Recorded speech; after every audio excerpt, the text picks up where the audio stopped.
আসসালামু আলাইকুম। আমি রান্না করেছি আজকে খুদ দিয়ে, খুদের বউয়া, শুটকির ভর্তা, লাল মরিচ দিয়ে, একটা চিংড়ি মাছ ভাজা, ঝাটকা মাছ ভাজা, আমার মেয়ের জন্য একটা বড় মাছের টুকরা ভাজি। এটা আজকে আমার খাবার। কে কে খেতে চান কমেন্টে অবশ্যই বলে যাবেন। বিকাশ করে রান্না করা খাবার পাঠিয়ে দেব।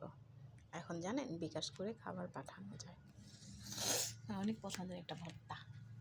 কার কার ভালো লাগে ভর্তা খেতে, চিংড়ি মাছ ভাজা খেতে?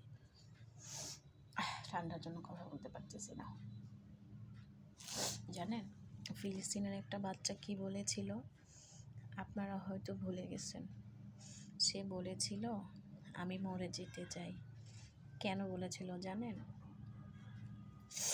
বলেছিল জান্নাতে নাকি অনেক খাবার পাওয়া যায়, তাই আমি মরে যেতে চাই।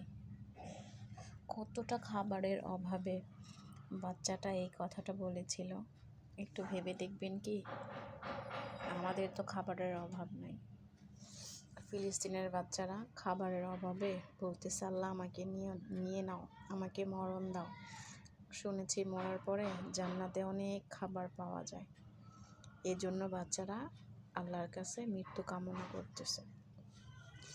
আমাদের তো আল্লাহ ভালো রাখছে, আলহামদুলিল্লাহ। আমরা সবাই একবার আল্লাহর কাছে শুকরিয়া আদায় করি, আলহামদুলিল্লাহ।